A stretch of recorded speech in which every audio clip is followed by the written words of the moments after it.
So let me ask you a question. Are you surprised by the election results so far? This is Truth to Ponder with Bob Bierman.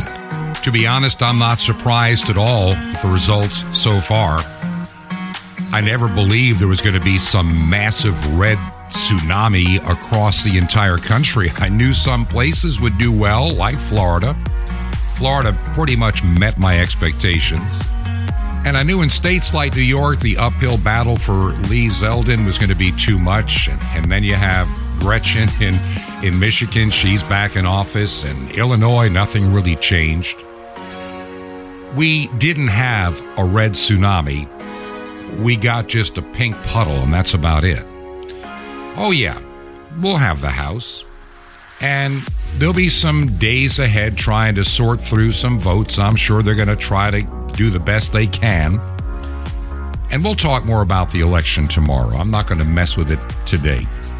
A couple of things up front. Some good news to share. I got my pathology report, and I'll be around for a while. I'll probably tell you more later this week, but my health is doing a lot better. Still some recovery from the procedure that I had last week, and I'm doing well. And the news was just such a blessing, and I am thankful to God for being in the position that I am right now. And so I thank you for your prayers. We don't know what the situation will be at WRMI with this, with Nicole, which will hit pretty much where our Florida house is in Port St. Lucie. And so we don't know if we'll be off the air for a day or two or three, or will there be extensive damage. So keep everybody at WRMI in your prayers. That is out in such an open field, and that wind could really create a problem there. So I can't speak for what will happen. Like I say, I'm just thankful that I'm able to do this program, and we will deal with whatever comes. Pray for me in the ministry work that I have in front of me. God has put so much on my plate, and I feel humbled. I feel humbled that I'm used by God to do this work, this radio program. I'm really going to double down on my efforts, because what I see happen, and we'll talk about it more tomorrow and a little bit even on Friday, this country is at a crossroad where abortion is a big deal in Pennsylvania, New York, and all these states. And this is what they want, this national. They won't allow your conservative state to have a say in this. These Moloch worshipers are demanding infanticide everywhere, on demand. And if they had their way, you'd pay for it. So we are still fighting a spiritual and battle of evil of the highest order. And they're not going to give up. And our churches are worthless in many parts of the country. They've become woke, worthless, and empty. So we'll deal with that later this week. Right now, Jim Calhoun, who helps me to give me some time away from the microphone to take care of other things. Jim is here today for the Wednesday edition, and I want to thank Jim for all that you do. So welcome to the microphone, Jim Calhoun. Thanks, Bob. And once again, it's truly great to be back on Truth to Ponder. Well, I'd like to start this program by thanking everyone for your prayers for Bob Bierman and his ministry. And I would ask that you continue to keep him and his ministry in your prayers. We just need to support Bob Bierman in every way we possibly can. I think the best way to support Bob Bierman is through your prayers. And again, I thank you for all your prayers and all your well wishes. In my opinion, Truth to Ponder is a great show. But this isn't just a show, it's a ministry. And it's Bob Bierman's ministry. And for him to allow me some time to come speak to you is not only an honor, it's something that I take very seriously. And I've been getting some feedback from people, and I do appreciate that. And I want to address some of this feedback during this show. So that's primarily what this show is going to be, is me addressing some concerns that I've received in the mail and also by email. But Truth to Ponder is more than a show. And I feel that the listeners to Truth to Ponder are a closer-knit family than what you could possibly imagine, just by the contacts that I've been getting, how similar they are. You could just kind of dovetail one to the next, and it's almost like written by the same person. And so it does take a special person to be a Truth to Ponder listener. And I really appreciate having you on board with me today. And I really appreciate you tuning into every episode of Truth to Ponder. In my opinion, the world needs programs such as this, because Truth to Ponder is different. And I do believe in my heart that it's different by design. And I think that God raises up people in certain times to do certain things. And it's my opinion that Bob Bierman has been raised up at this time to do ministry work, whether it be on the radio or whether it be local ministry, whether it be starting churches. Bob Bierman truly has a fire for God. And that's why I come on this program and help him out. Because while I am helping Bob Bierman, and he is a good friend and he's a wonderful man, I also feel like I'm doing my part to advance the kingdom of God. Because I truly feel that God has his hand on Truth to Ponder. And we live in a world where people are now afraid. People are really apprehensive about everything. And so I'm going to get into the meat of the show, and it's going to be addressing some problems that I've been getting as far as in emails and letters. People have issues, people have concerns. And so I want to address those concerns the best I can. But before I do, I have to tell you about a little theory that I have, and I've always used this theory, and it's worked well for me. And in my mind, I call it the rabbit theory. And that's if you're driving down the road and you see a rabbit hopping around along the side of the road, and you only see one, you can be assured that just because you saw one rabbit doesn't mean there's only one there. There's probably a dozen or so you didn't see.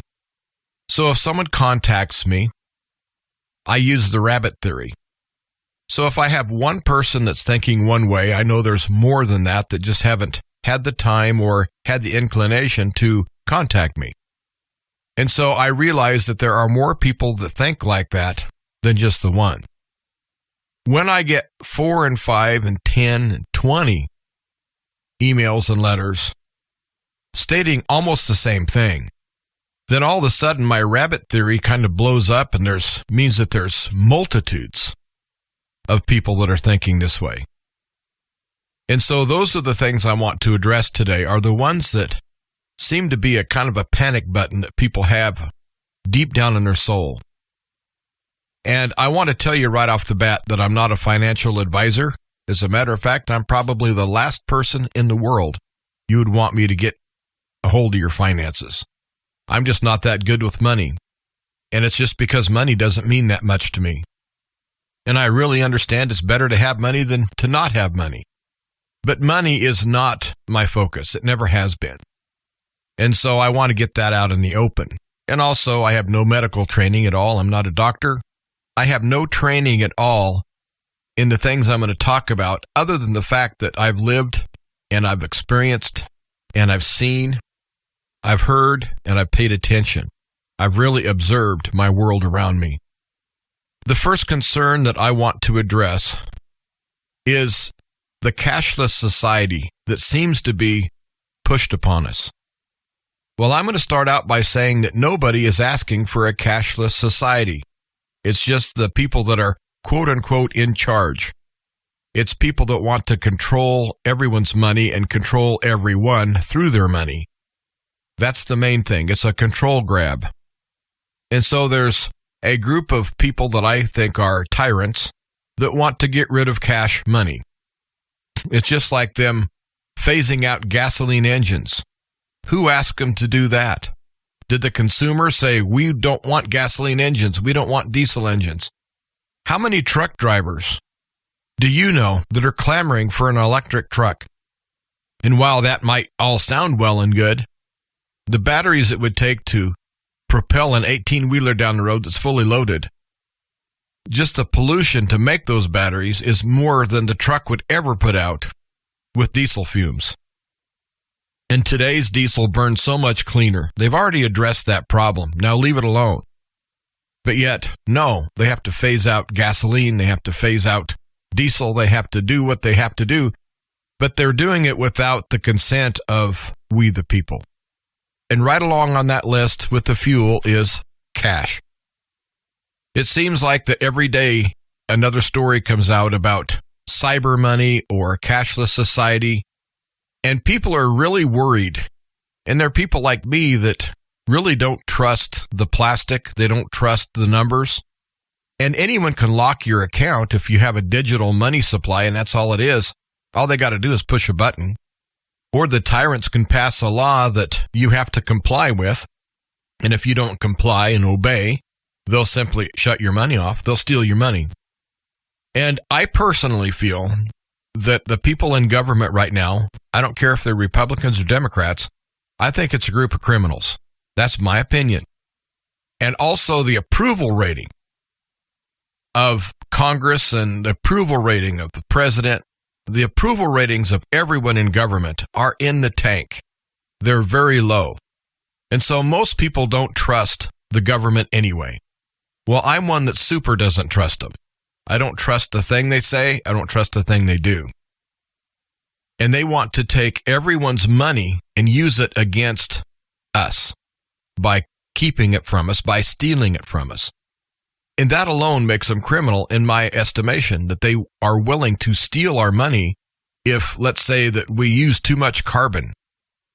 And who's to say who uses too much carbon to do what?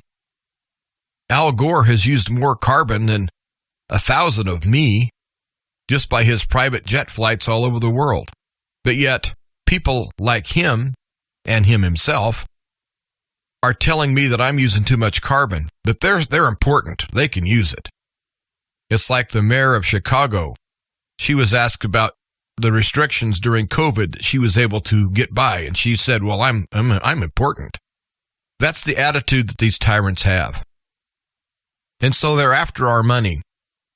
And so I'm going to answer some questions that I get, and I'm going to give you an opinion. Anything that I'm going to say is not financial advice. I'm just going to give you an opinion. As long as you understand that. The first concern that people have is that they're going to lose their life savings. And most of the people who contact me are retired. And also, most of them that contact me through mail are shortwave listeners. And shortwave listeners are a different breed of people. And they're wonderfully independent. And they're really in tune with things trying to brainwash them. So they understand that the mainstream media and the mainstream everything, so to speak, is stacked against them. And so I would say that the shortwave listeners are probably the most perceptive people and also the most reactive, because they were willing to do what it took to get themselves away from the mainstream media. And a lot of the people that listen to shortwave are off-grid, and that's right in my wheelhouse. So I get a lot of letters from shortwave people who live off-grid, and we all live pretty much the same. But the thing is that the vast majority of the questions that I get are pertaining to several things, and one of them is the cashless society.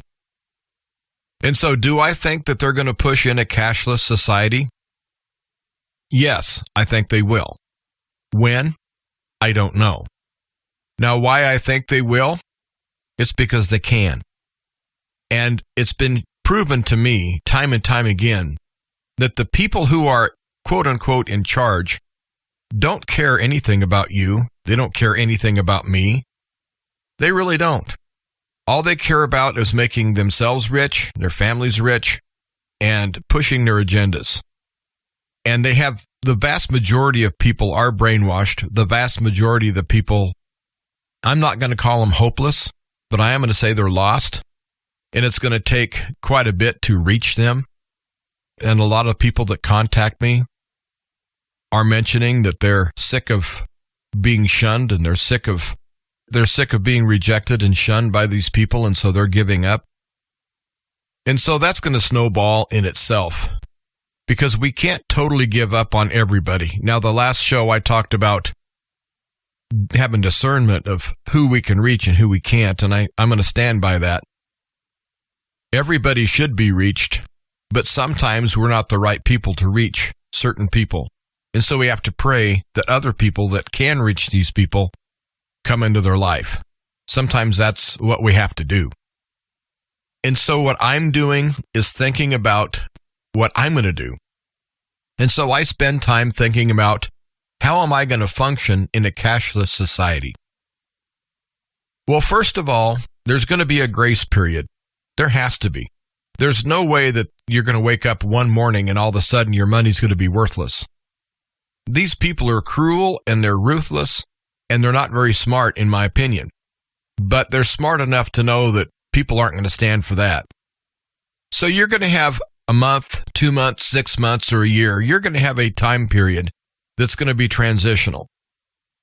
And so, in my opinion, that's the time that you really need to do all your actions. I will never take the mark of the beast. I will never go into a cashless society. I'm not going to be part of that system. Now, where is that going to leave me? Probably somewhere between a rock and a hard place. I already know that, but I've already made up my mind. So I guess I will say here that it's probably best to plan for what you will do and start getting those plans together and just hope you never have to use them. But during the transition time, I plan on taking any money that I have, which isn't that much, and I'm going to turn it into things that people want. In other words, if there's a product that people buy every day or people crave every day, and that's something that's really popular and it's not going to change, something that's real easy to sell, something that's really desirable by the masses, and I'm going to turn the cash money into that. So I'm simply going to trade this product for things that I need. Now, you might say, but how can you pay your taxes? And how can you do all these other things? Well, that's really a good question. It's going to be hard.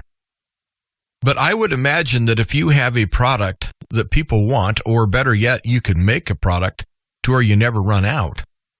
If you can make a product or have a product that sells fast and you can make some money on, I would imagine there's ways that you can be paid in digital currency, and then you can transfer that money into paying taxes and doing other things.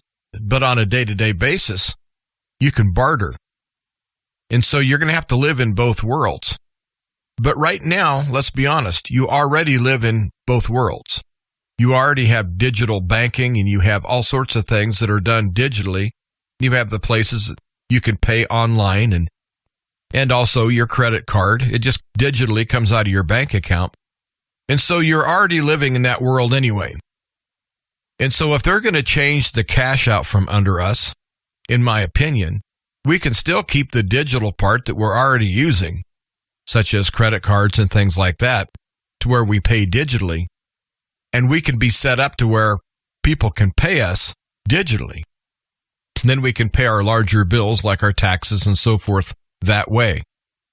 But as far as the government knowing what you have and being able to regulate if you get any money at all, I think the only way to do that is to produce out from under them. What I'm trying to say is, if you need $1, produce something or have something that's worth $1, or try to barter or sell that item. And always have a way to have some fresh money coming in, whether it's $10, $20. Just make sure that the money that you have is not put in a place where the government can lock your account. Earlier, I said they could pay you digitally and you could go ahead and pay your taxes. Well, they can pay you with this new currency, this new digital currency, but don't let it sit in an account. Whatever that's earmarked to pay, whatever big bill, pay it. And primarily if you did that, you would rely on bartering. And again, if you have something that everyone wants, you should be able to trade that for things that you want. Now, does that mean you're going to be able to go to your local big box store and trade? No. You're going to have to find other people who are willing to trade. That's the best idea I've come up with. But I want everyone to know that's concerned about their life savings and their pensions and just money in general.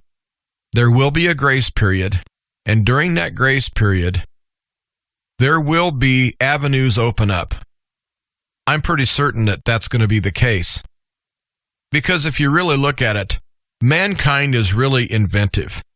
And it seems like that if there's a law made, there's someone that's trying to find a way around the law. If there's a fence built, there are people that are learning how to go over, through, or under that fence. And so when the time comes, I have no doubt that there are going to be some very intelligent people that really know what they're doing, are going to find cracks and loopholes and ways to survive through this tyranny of them trying to take everyone's money. And so while I'm very concerned about it, I know that I personally can't do anything about that, but I can personally do things for me. And so I'm trying to give you a little hope that they're not just going to come in and take all of your money overnight. You're going to have a chance to pull your money out, to do something with your money before they have a chance to get their hands on it. Pray for wisdom and really plan things out. Now, when do I think this is going to happen? I have no idea. It might be next month. It might be 20 years from now. But I think it's sooner than what we think. But that's just my opinion. But if it comes down to having to have the mark of the beast or not being able to buy or sell, I guess I'm just not going to be able to buy or sell. I'm just going to barter. And it'll be quite a feat to accomplish paying some of the taxes and some of the bigger bills. But I will cross that bridge when I come to it. But under no circumstances will I ever agree to having a mark to buy or sell. And my plan on using bartering as well as digital currency might not work, because maybe they'll say you have to have the mark before you can use digital currency at all. There's an old saying that says, birds of a feather stick together. And that might be a good solution if we start getting into this cashless society, is to have a sub-society or a subgroup of people that are like-minded, that can barter and can help each other out and get through the hard times that I think are coming. Now, just because they get rid of cash doesn't mean that that will be forever. When you think about it, coinage has been around for thousands of years, and people have accepted that as payment for everything from their house to everything you could possibly imagine. They've accepted a little piece of paper in exchange for something that's very tangible. And people are, and it seems to me that a lot of people are going to have a hard time just with an account. And it seems to me that people are going to have a hard time not being able to handle, not being able to physically handle the money that they have or the value they have. And when they know that it's just a number on a computer that can be locked away from them, that even makes it more tenuous. And so I really do believe that even if they get, I really do believe that when the creatures who are in power do,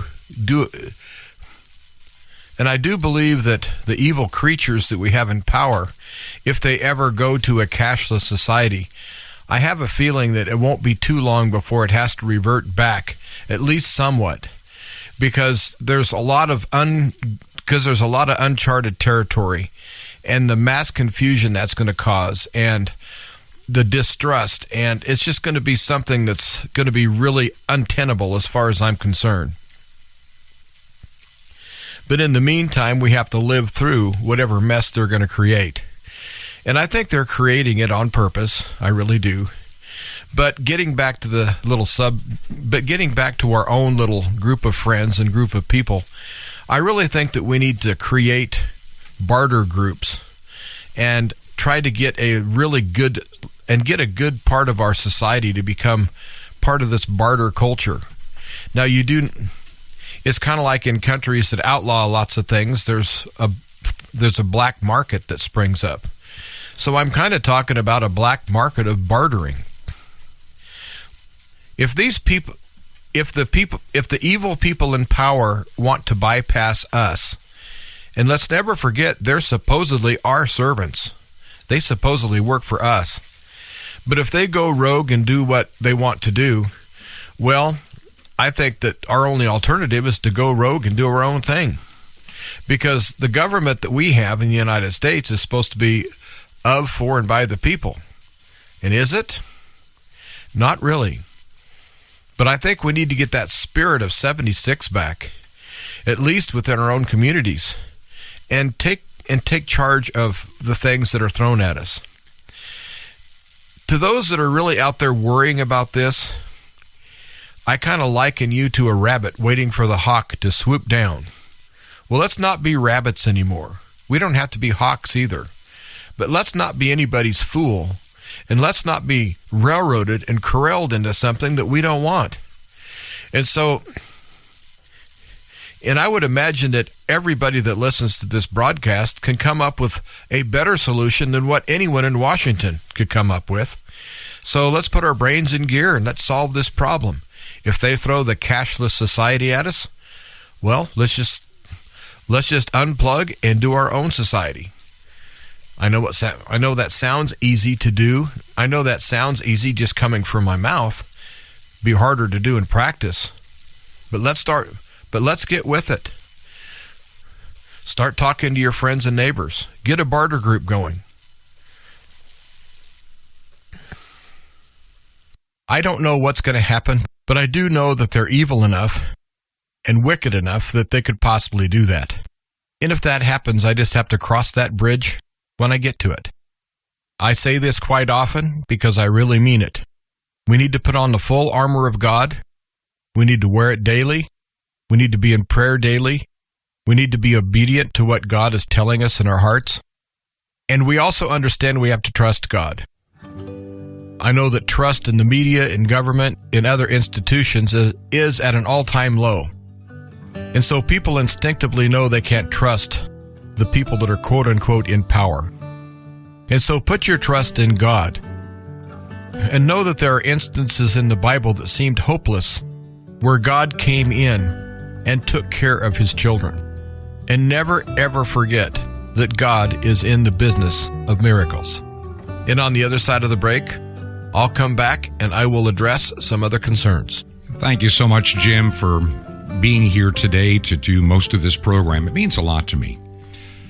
Before we go to the break, let me just take a quick moment here, just a couple of fast updates. Number one, if you're just tuning in on radio, I got my pathology report back and the news is good. So things are a lot better than I expected, and I'm thankful to God. I'll tell you more about it. I've got a few telehealth appointments and I'll get you up to date, but I'm going to be around for a while. And so I'm very thankful for that, and I thank you for your prayers. Right now, Hurricane Tropical Storm Nicole is heading toward Florida. In fact, we have a home right in its path, but I'm not worrying about it because the home is built to a very high standard. It's a small home, but it's designed for a hurricane. I'm more concerned, really, about what will happen at WRMI. It appears to be right in the pathway of this storm, and they had just been getting ahead of the game with all the repairs made because of Ian that came nearby. I don't know what kind of damage may happen to WRMI. This program may or may not even be on shortwave today. It may not be on Thursday, Friday, or even next week. We don't know. We're just going to monitor the situation, but keep them in your prayers. I know they work so hard to try to get things back online, and here we are again. And the site has got some age on it. There's not a whole lot of money in the shortwave business, so you can't constantly be putting up all new everything. And so there's some very strong vulnerabilities there. And I just want you to know, if the station is not there, you'll understand why. There are a lot of ministry things that I'm working on too. And I know the podcast, many of you, if you can't find us on radio, listen as a podcast. And I want to thank you for listening and supporting this work. Now, tomorrow and Friday, whether we're on shortwave or not, we'll be here at least as a podcast. And we will share with you some of the wonderful things that God is doing. If you believe in this work, in this ministry, would you consider your financial support so we can keep on keeping on? Any gift you can send is helpful. And if you make a check payable to Ancient Word Radio, mailing address is Post Office Box 510, Post Office Box 510. The city is Chilhowie, Chilhowie,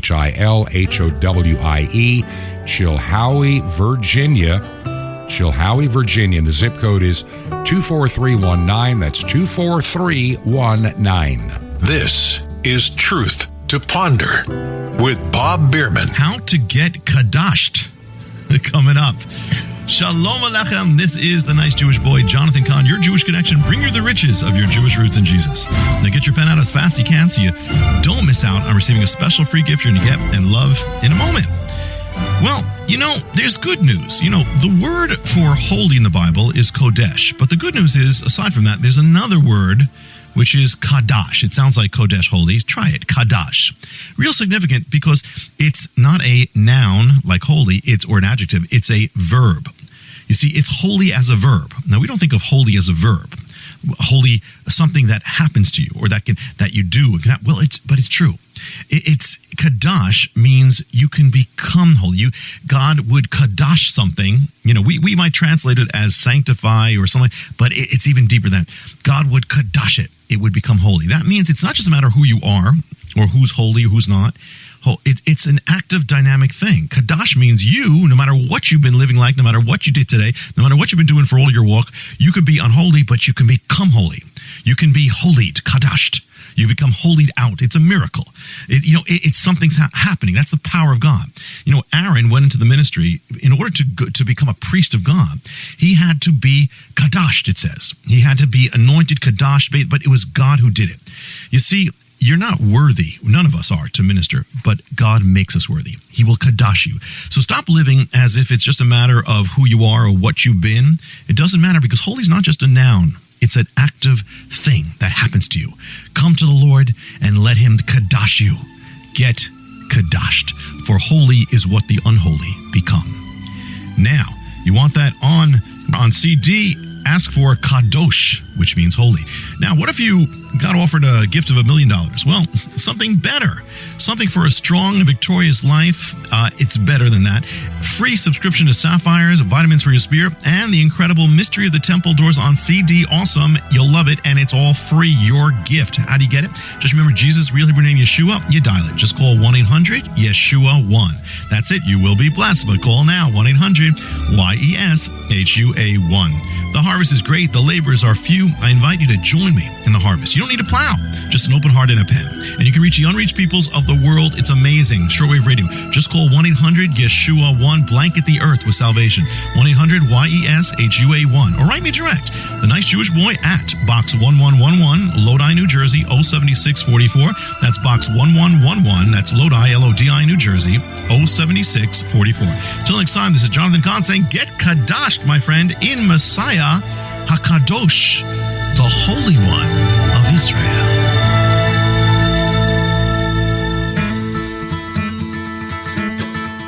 This is Truth to Ponder with Bob Bierman.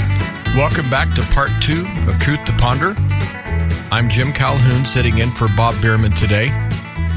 And I'm addressing some concerns that I get from letters and emails that people really have in these troubled times. And now I'm going to address the big one, the one that seems to be really prevalent in almost every letter and email. When we're talking about health, almost everyone has lost faith in the medical profession. I have dozens of letters, and all of them say they're not going back to their doctor. And that's really typical as far as the response I'm getting, people writing in and telling me that they're not going to go back to a doctor for any reason. And one of the reasons is keeping people from wanting to go to the doctor is that there are certain places, I've heard mostly in Canada, but I've also heard it here in the United States, that you go in for a flu shot and they say, oh, excuse me, we gave you the COVID shot by mistake. Or worse yet, when you go in for surgery and they put you under and you're incapacitated, they go ahead and vaccinate you against your will. And so when you have a profession that's that openly evil and not following any of their vows as far as a Hippocratic oath. When we have medical tyranny that no longer gives patients any rights, then I can really understand not wanting to go to a doctor. Now, I'm going to disclose that I have things I need to be going to a doctor for. But I haven't been to a doctor for about 1.5 years. And I'm not going back. I'm one of you. I can't in good conscience go in even for a tetanus shot because something deep down tells me that even the most mundane shots are possibly going to contain something that I don't want in my body. And even if I like my doctor and trust my doctor, do I trust the pharmaceutical company not to taint their supplies with something that shouldn't be in the vaccine or in the medication? But to those who are afraid to go back to a doctor because of the tyranny, you're not alone. The vast majority of all the contacts I get are not going back to a doctor. And so using my rabbit theory, that means the medical profession as a whole, they're losing millions of dollars because they must be losing hundreds of thousands, if not millions of customers. And also the blood supply is definitely tainted with HIV and hepatitis, and now it's tainted with spike proteins. And a little side note here about spike proteins, I was going to say this in the first of the show and I forgot, is that be careful of buying any meat products from Australia. Now, I'm not territorial. I do raise beef, but I'm not territorial. I know that all people that are farmers and ranchers worldwide, whether they're in Norway or they're in Australia or Canada or wherever they're at, we're all pretty much kindred type people. We're all cut out of the same cloth. We're just people that love agriculture that are trying to make a living that way. So this is not aimed at the producers in Australia, but the government in Australia is forcing ranchers to inoculate their cattle with these experimental drugs that cause spike proteins. And it stands to reason that any meat products coming from Australia and possibly New Zealand, but I know Australia for sure, possibly the meat comes from one of these animals that have had this inoculation of this experimental death jab. And according to what I can find out, 18% of the livestock that get this shot are dying on the spot. So 18% of the animals die within minutes of getting this injection. And I know a lot of canned products, as far as like corned beef and things like that, are the product of Australia. And so just be really careful of what you buy and make sure you find out where it's sourced. And to the people in Australia who listen to this program, I stand in solidarity with you because I know that the reason you listen to programs such as this is because you're not the tyrants. And I really feel for you living in such a society of tyrants. But America used to be the last best hope, the land of the free. And we're pretty much the last best hopeless right now. And unless we get a handle on things real soon, we're going to be in the same boat that you're in right now. So I do understand. And I'm very much pro-Australia, but I'm very much against the government of Australia, just like I'm against the government here in this country when they act like tyrants. But getting back to the doctor visits, this is something that has to be very personal with everyone. And you have to be at peace with your decision. Now, personally, I think that there are great homeopathic doctors out there. I think there are great dietitians. And I think that there is a school of thought that's very ancient, that all food that you put in your body is a medicine. And so if you put in good food that's wholesome, that has the vitamins and minerals that you need, and also I would say you have to supplement because lots of the soils are depleted, that the best thing to do is to keep your health as long as you can keep your health and not rely on going to a doctor to try to restore your health. Because over the last century, let's face it, the medical profession have become just nothing but pill pushers. Every ailment that they can possibly think of, they have a prescription for. And they really don't try to cure anything. They try to manage it.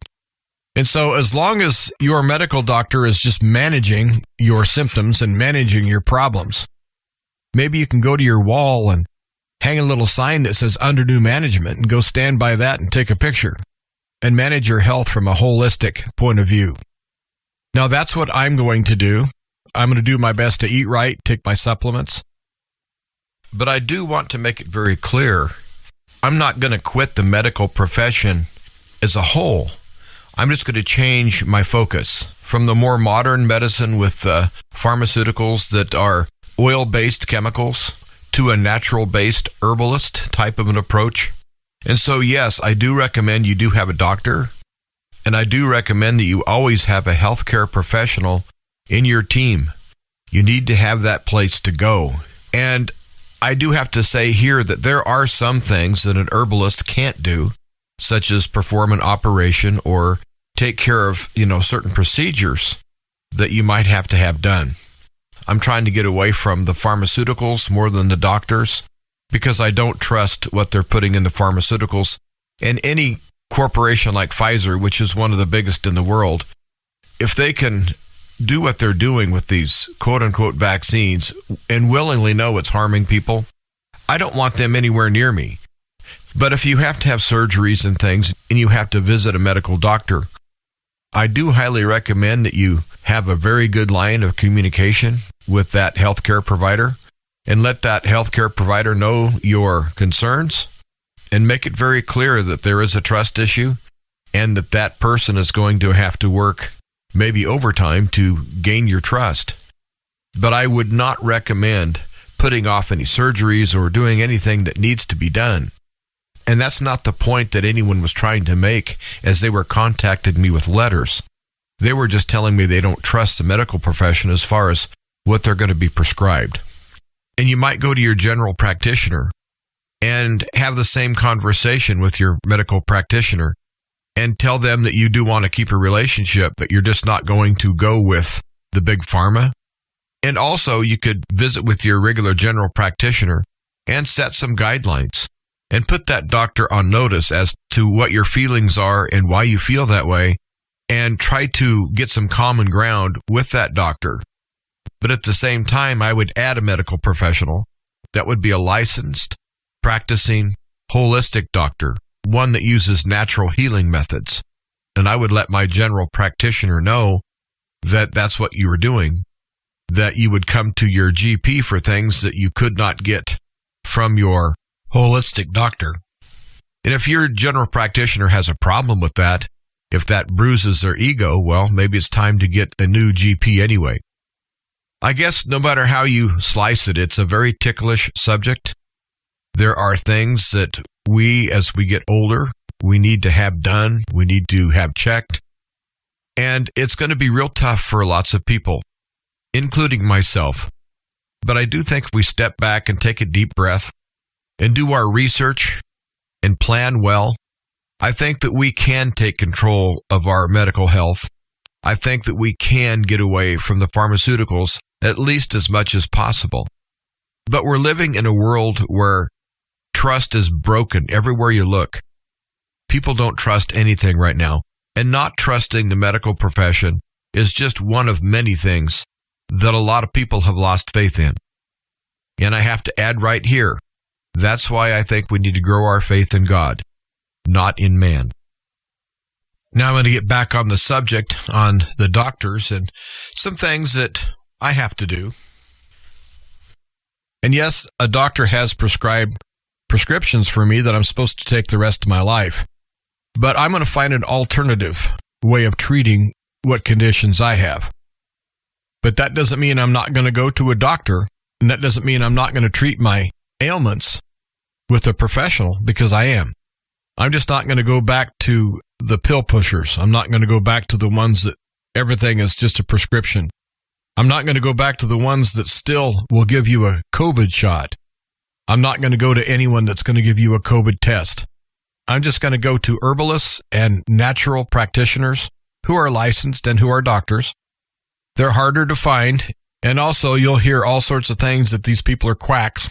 But understand that the medical profession has a monopoly holding you and your money hostage to your health. And right now, medical bankruptcies are just through the roof, and they have been for years. And so is the modern medical profession there as humanitarians to try to ease people's pain? Somewhat it is. Not all of it is evil. But there's enough evil, and I would have to say the majority of it likely are people that are just there for the money.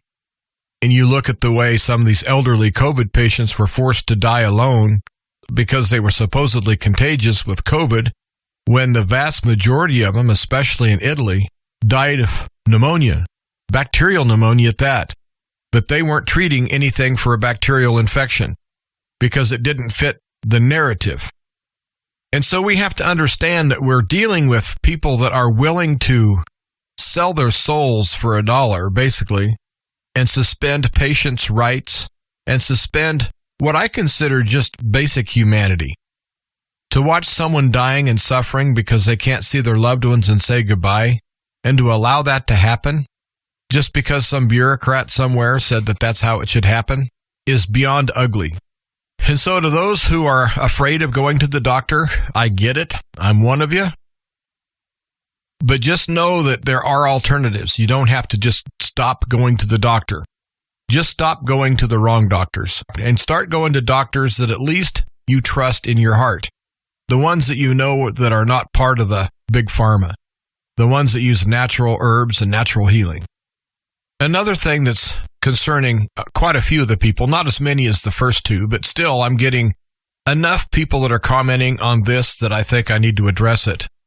And that's the fact that they could be spraying different viruses or different chemicals in the air through the chemtrails that actually come down and either inoculate us or give us a disease or make us ill in some way.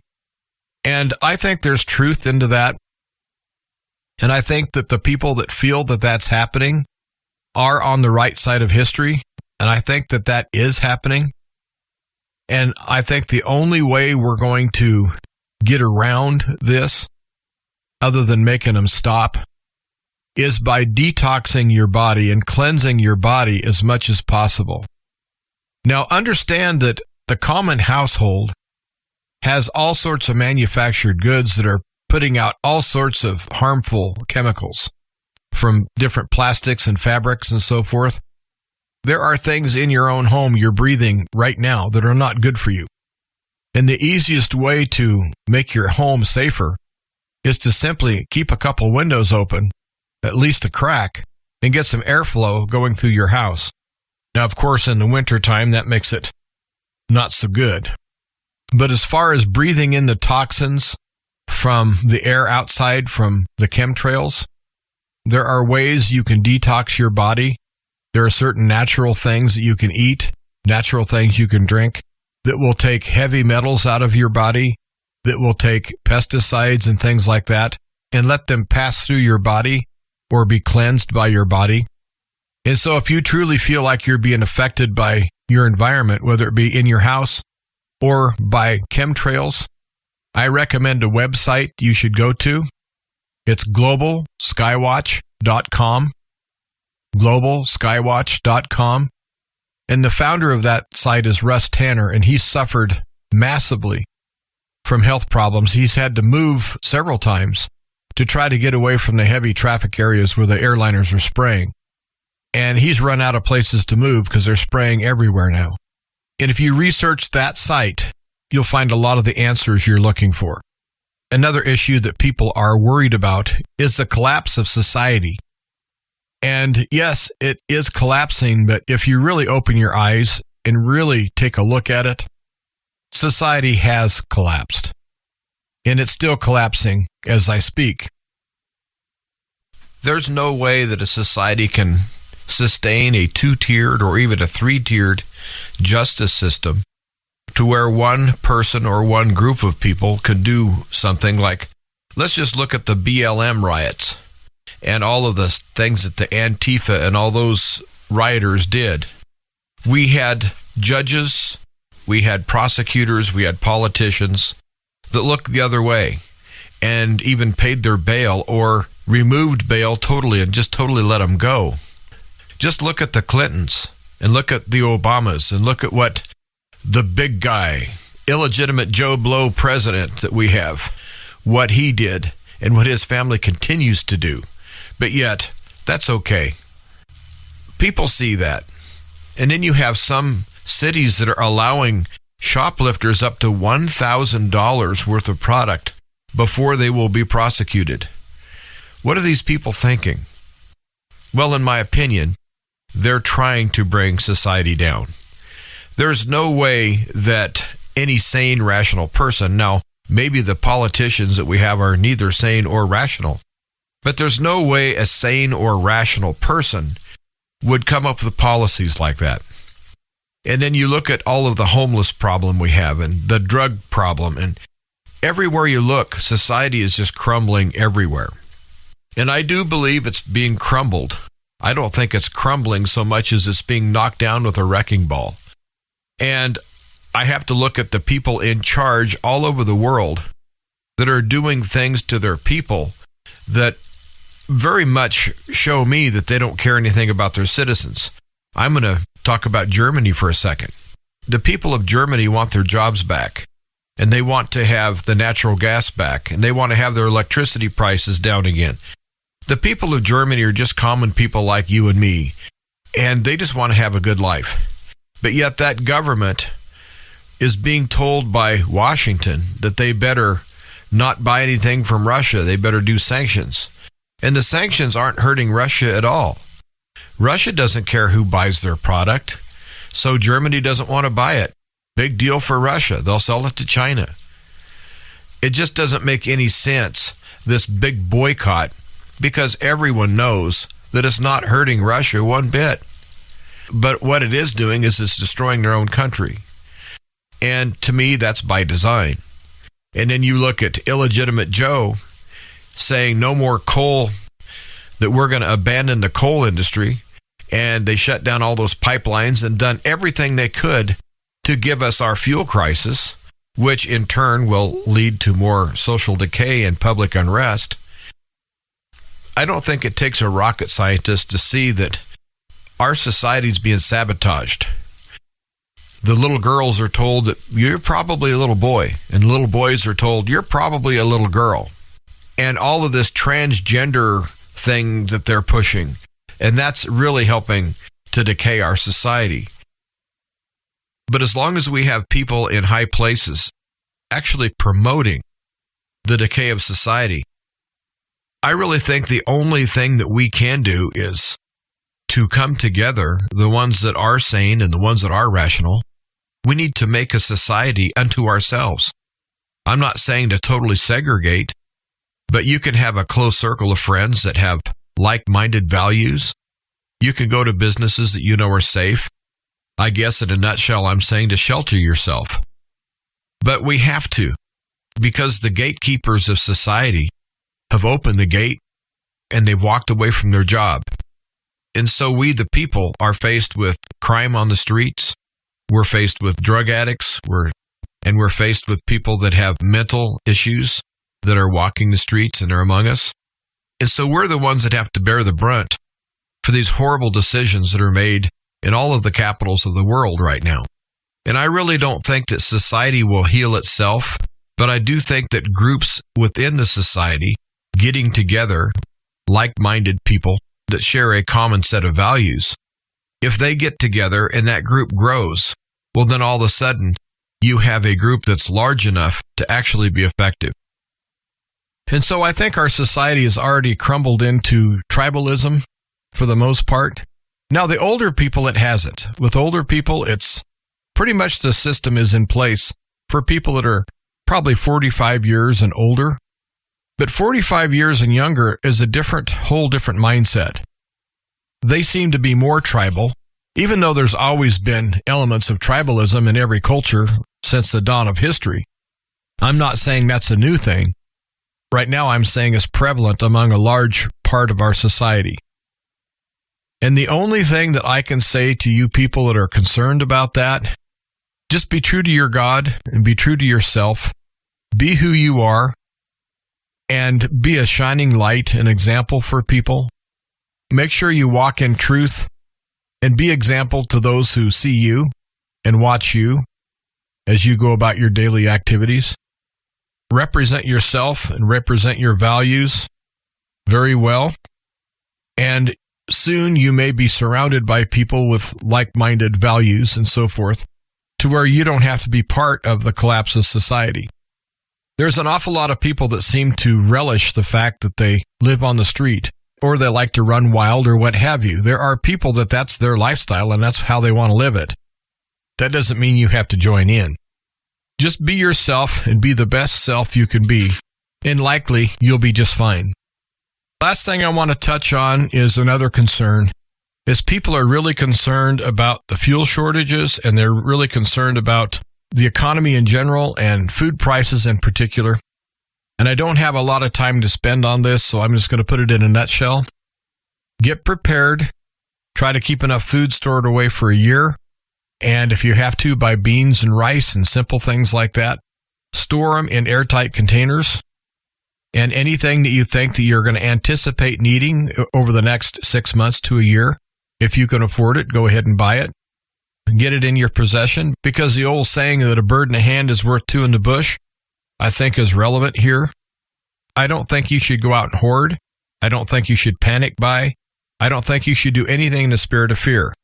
Do it in the spirit of planning, and everything is going to be okay. As long as you take care of yourself spiritually and emotionally and physically the best you can, then by and large, you're not going to be as affected as the people that don't. So just take matters into your own hands and don't worry. Don't live in a spirit of fear. Just live in a spirit of planning and plan well, and then work your plan. Well, I hope I've addressed some of the things that the people were concerned about today. It just astonishes me, the concern that's out there in all the contacts that I get. But I will say that my heart does leap with joy getting cards and letters and emails from people who are wide awake. There are more people out here wide awake than you can possibly imagine. All we have to do is stay in prayer, live right, and when we can, we need to come together, whether it be on a radio show or in person. All good people have to stick together, and there's lots of good people out there, and there's lots of people who are awake. And those are the type of people that listen to this program, and they're also the type of people who are going to survive in a crisis a lot better than the general population. So fear not, everybody. Just keep doing what you're doing. Just keep planning your plans and dreaming your dreams. Don't let anything or anybody stop you. Well, I hope someone got something from this show today. And if you would like to support Truth to Ponder, that would be great, because your financial donation goes to buying airtime and keeping this program on the air. And you can donate electronically by going to the website, which is truth2ponder.com, going to the support tab, and once you click that support tab, that page will guide you through how to do an electronic donation to this program. For those that want to pay by check or money order, you would write the check out to Ancient Word Radio, and you would mail to Truth to Ponder, P.O. Box 510, P.O. Box 510, Chilhowie, Chilhowie, Chilhowie, Virginia. And the zip code is 24319. I do appreciate you listening today, and I appreciate Bob Bierman allowing me to speak to his great audience. And so until next time, everyone stay strong, stay vigilant, stay hopeful, but most important of all, replace fear with faith. This has been Truth to Ponder with Bob Bierman. To find out more, visit our website, truth2ponder.com. That's truth2ponder.com. Truth to Ponder, shining the light of truth in a darkening world.